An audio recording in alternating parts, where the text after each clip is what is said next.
Hello everyone. तो आज हम चलने वाले हैं चैप्टर नंबर 4 की तरफ।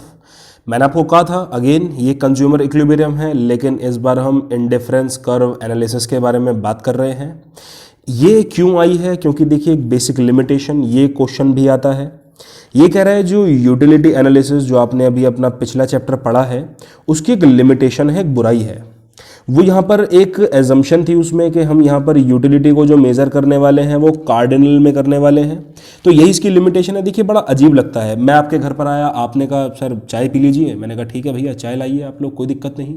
आपने कहा चाय में मज़ा क्या है आपको, मैंने कहा 3 यूटिल का मज़ा आ गया मेरे को।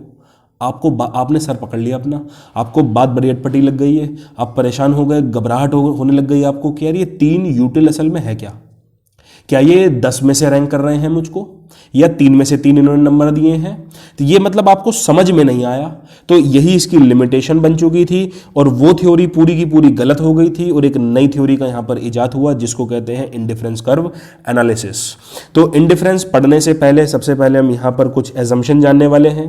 पहली चीज़ क्या है, जो इनकम होगी कंज्यूमर की वो गिवन और कांस्टेंट होगी, यानी कि आप उसको चेंज नहीं करेंगे। तो पहली एजम्पशन आपकी ये है। उसके बाद क्या है, कंज्यूमर अपनी इनकम को स्पेंड कर रहा है सिर्फ और सिर्फ सब्स्टिट्यूट गुड्स पर। तो पहली अजम्पशन क्या थी आपकी कि इनकम कांस्टेंट हो।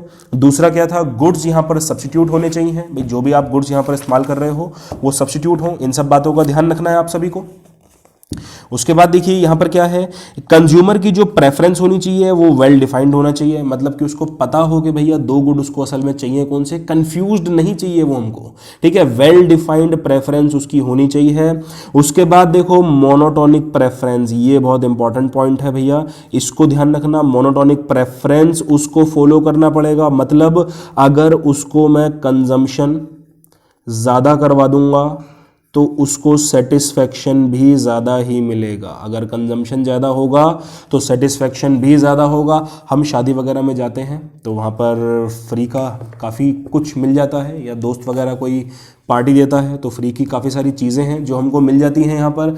तो वहाँ पर हम क्या करते हैं, हम ज़्यादा खाते हैं, ठीक है। ये मोनोटोनिक प्रेफरेंस ही है ये, यानी कि मोर गुड्स आपको हमेशा क्या देने वाला है, मोर सेटिस्फेक्शन ही देने वाला है। और पांचवी बात होती है कंज्यूमर यहाँ पर रेशनल होना चाहिए। इसके बारे में मैंने आपको बताया था, हमेशा उसका एम क्या होगा, सेटिस्फेक्शन को मैक्सिमाइज करने का। तो ये चीज़ आपको याद करनी पड़ेगी। आइए मैं आपसे बात करता हूँ अब इंडिफरेंस सेट के बारे में, समझेंगे क्या है। ये कह रहा है ये आपसे सेट है 2 गुड्स के कॉम्बिनेशन का, यानी कि यहाँ पर 2 गुड्स होने आपके कंपलसरी हैं, एक गुड से आपका काम नहीं चलेगा। तो ये कॉम्बिनेशन है 2 गुड्स जो कंज्यूमर को सेम लेवल ऑफ सेटिस्फैक्शन दे रहा है। बस इतनी सी डेफिनेशन आप इसकी याद करें। It is a combination of 2 goods which offer a consumer same level of satisfaction. ये चीज आप यहां पर पढ़ें, दैट्स इट। उसके बाद आइए टेबल बनानी सिखाता हूं। कॉम्बिनेशन ABCD कर दो, नंबर ऑफ एप्पल 1 से 4 तक की गिनती कर दो, और नंबर ऑफ ऑरेंज में देखो पहले 3 माइनस किया, फिर 2 माइनस किया, और फिर 1 माइनस किया। इस तरीके से आप अपनी टेबल को इजीली आसान रूप में बना सकते हो।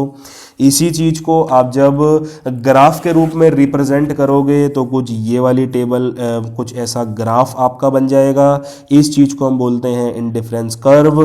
कुछ नहीं करना है आपको, ये रही definition. Diagrammatic representation of indifference set is called indifference curve. अगर मैं इंडिफरेंस सेट को डायग्राम पे रिप्रेजेंट कर दूं, ग्राफ पे रिप्रेजेंट कर दूं, तो वो मेरा क्या बन जाएगा, इंडिफरेंस कर्व बन जाएगा। कुछ इस टाइप का दिखता है। तो आगे आप लोग देख लेना। ये हो चुका है आपका एक पहला टॉपिक समाप्त। अब मैं आपको एक एक करके पढ़ाने वाला हूं इसकी प्रॉपर्टीज़ के बारे में। तो सबसे पहली प्रॉपर्टी यहां पर है भैया, आईसी डाउनवर्ड स्लोप करता है। तो पहला पॉइंट आप ये लिखिए, IC slopes downward from left to right, ठीक है ना, लेफ्ट से लेकर राइट की तरफ को जाता है ये। इसका मतलब क्या हुआ, आईसी का नेगेटिव स्लोप है, ये सेकंड पॉइंट हो गया। और इसका मतलब क्या होगा, वही जो मैं आपको बार बार लिखवाता हूं, to gain 1 more unit of good X, a consumer needs to sacrifice more and more of good Y। ये बहुत आसान लैंग्वेज है, यहां पर भी ये लिखा है। इसका मतलब ये हुआ, अगर एक कंज्यूमर चाहता है कि उसको गुड वन ज़्यादा मिले तो उसको क्या करना पड़ेगा, दूसरे गुड को ज़्यादा से ज़्यादा सेक्रीफाइस करना पड़ेगा। या फिर आप इसकी जगह ये लैंग्वेज का यूज़ कर सकते हैं, to gain one more unit of good X a consumer needs to sacrifice more and more of good Y. पूरा आपको नहीं याद करना, बस यहाँ पर 3 पॉइंट्स आप लिखेंगे और आपका काम बहुत आसानी से हो जाएगा। तो उम्मीद करता हूँ ये बात आपको बहुत ज़्यादा अच्छी लगी होगी। तो चलते हैं हम लोग अपने अगले पड़ाव की तरफ और समझेंगे क्या है ये सब। हमको नहीं करना, कुछ भी नहीं करना, सब बेकार की बातें हैं। आइए, तो सेकंड पॉइंट की मैं आपसे बात कर रहा हूँ। तो सेकंड, प्रॉपर्टी, फीचर, करैक्टर, जो आपको कहना है आप कह सकते हैं इसको। ये कह रहा है आईसी जो है वो ओरिजिन के कॉन्वेक्स होता है। तो क्लास 10th में आपने बात पढ़ी होगी, कुछ इस टाइप से था आईसी, है ना। तो आप देख ही लीजिए, ये ओरिजिन से, यहाँ से ये कॉन्वेक्स है, ठीक है। तो कॉन्वेक्स कॉनकेव का पंगा आप सभी को मालूम ही है।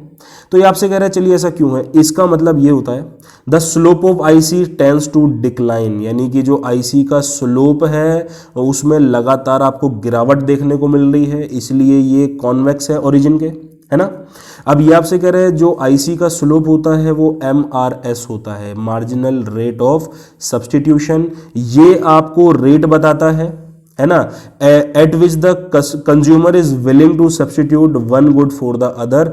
यानी कि देखिए वही मैंने पीछे आपको बात लिखवाई थी, it indicates the rate at which a consumer is willing to sacrifice more and more of good y to gain 1 minute of good x। आप ऐसा लिख सकते हैं, वही लैंग्वेज आप यहाँ पर लिख दीजिए, कोई दिक्कत नहीं आने वाली है आपको। बल्कि देखिए वो यही रही, कहते हैं एक रेट है जहाँ पर कंज्यूमर सेक्रीफाइस करता है गुड वाई को गुड एक्स के लिए। गुड एक्स के लिए वो गुड वाई को सेक्रीफाइस कर देगा, या फिर वो लिख देना to gain 1 minute good X we need to sacrifice, या consumer need to sacrifice more and more of good Y. इस टाइप से आप लोग लिख दीजिए, कोई प्रॉब्लम यहाँ पर आपको नहीं आने वाली है। हो गया आपका ये वाला टॉपिक भी बिल्कुल तैयार।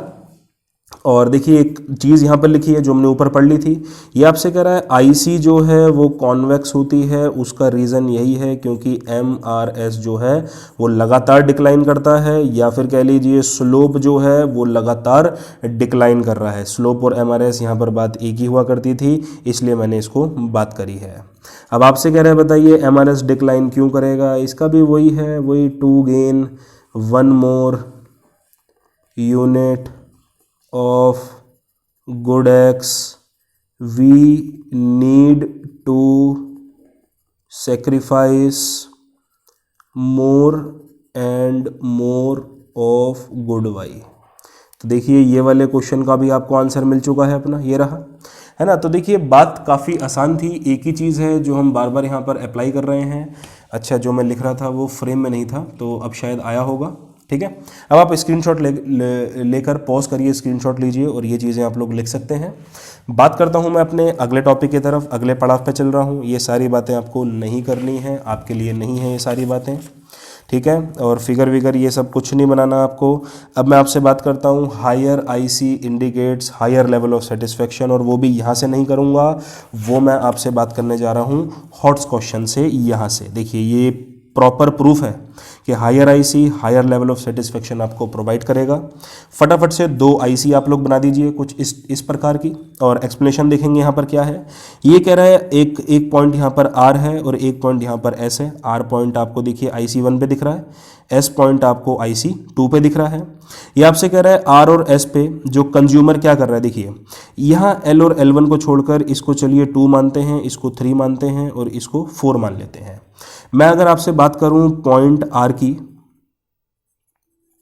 तो पॉइंट आर पर देखिए असल में क्या हो रहा है। देखिए इसको गुड एक्स के तो 2 यूनिट मिल रही हैं और गुड वाई की इसको 4 यूनिट मिल रही हैं, तो टोटल एक तरीके से 6 यूनिट हो गई, है ना। ऐसा आप मान लीजिए, कोई दिक्कत नहीं है। लेकिन अगर मैं बात करूं आपसे पॉइंट एस की, तो यहां पर देखिए क्या हो रहा है, गुड एक्स की आपको कितनी यूनिट्स मिल रही हैं, 3 यूनिट्स मिल रही हैं, और गुड वाई की आपको कितनी मिल रही हैं, 4 यूनिट्स मिल रही हैं। तो टोटल यहाँ पर आपको कितना हो गया, 7 यूनिट हो गया।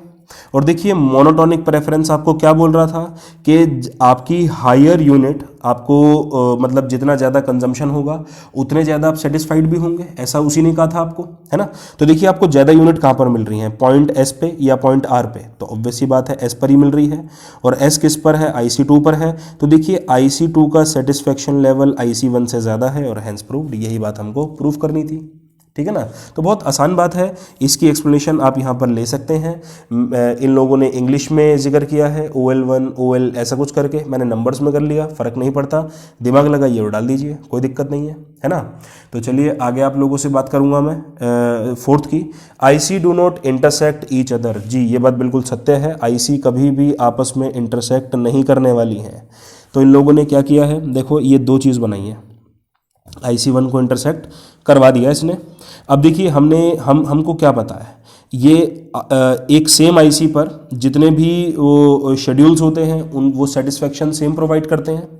अब IC1 पे पॉइंट A है और पॉइंट B है, यानी कि जो सेटिस्फेक्शन लेवल होगा पॉइंट A का वो इक्वल रहेगा सेटिस्फेक्शन B के, इक्वेशन 1 है ये, है ना। और IC2 की बात करूं तो यहाँ पर जो सेटिस्फेक्शन लेवल A है वो इक्वल होगा सेटिस्फेक्शन लेवल C के। भाई सेम IC पर जितने भी पॉइंट्स होंगे वो आपको same level of satisfaction he provide करेंगे, ये बात सत्य है, डेफिनेशन में लिखी हुई है, उसको आप दोबारा से पढ़ के देख लीजिए, रटने की बात बिल्कुल भी नहीं है। ये इक्वेशन 2 हो गई, ठीक है। अब क्या है, फ्रॉम इक्वेशन 1 एंड 2, अब देखिए A का सेटिस्फेक्शन B के भी इक्वल है, A का सेटिस्फेक्शन C के भी इक्वल है, तो यहाँ से क्या हुआ, जो सेटिस्फेक्शन ऑफ B है वो सेटिस्फेक्शन ऑफ C के इक्वल होना चाहिए, लेकिन ये ट्रू नहीं है, विच इज़ नॉट ट्रू, ये तो ट्रू है ही नहीं भैया। आप खुद देखिए C जो है वो ऊपर है, मतलब आगे की तरफ है वो, यानी कि यहाँ पर जो सेटिस्फेक्शन ऑफ C होगा वो ग्रेटर होगा सेटिस्फेक्शन ऑफ B के। तो यहाँ पर आप लिख देना, so our assumption is wrong, तो हमारी जो एजम्पशन थी वो खराब हो गई। और यहाँ पर आप लिख देना, so IC do not intersect each other hence proved. तो इस तरीके से आप यहाँ पर प्रॉपर आंसर फ्रेमिंग कर सकते हैं, कोई दिक्कत नहीं आने वाली है आपको। तो चलूँगा मैं अपने अगले पॉइंट की तरफ। एक काम कीजिएगा, पॉइंट में जाने से पहले आप इसका स्क्रीनशॉट ले लीजिए और इसको एक अच्छे तरीके से लिख लीजिएगा। आप शाम को ऑफलाइन पढ़ने मेरे पास आएंगे तो चेक ज़रूर करवा लेना, कहीं पर भी लैंग्वेज वगैरह की गलती होगी तो मैं वो ठीक करवा दूंगा, नंबर आपको फुल मिलेंगे, इसकी प्रॉपर गारंटी है, ठीक है। तो चलूँगा मैं आपसे पॉइंट नंबर 5 की तरफ। जी तो यहाँ पर देखिए आपसे क्या कह रहा था, IC do not touch X axis और Y एक्सिस। जो IC है वो किसी भी एक्सिस को यहाँ पर टच नहीं करने वाला है। देखिए यहाँ पर इन्होंने टच करवाई है। अब देखिए Y एक्सिस टच करवाने का मतलब क्या हुआ कि गुड X का 0 कंजम्पशन होगा, है ना। और X एक्सिस को टच करवाने का मतलब क्या हुआ कि जो गुड Y है उसका 0 कंजम्पशन होगा। देखिए दोनों जगह यही बातें दी गई हैं, ये पहला पॉइंट है, ये दूसरा पॉइंट है। अब इसकी डेफिनेशन आप लोग और लिख देना साथ में।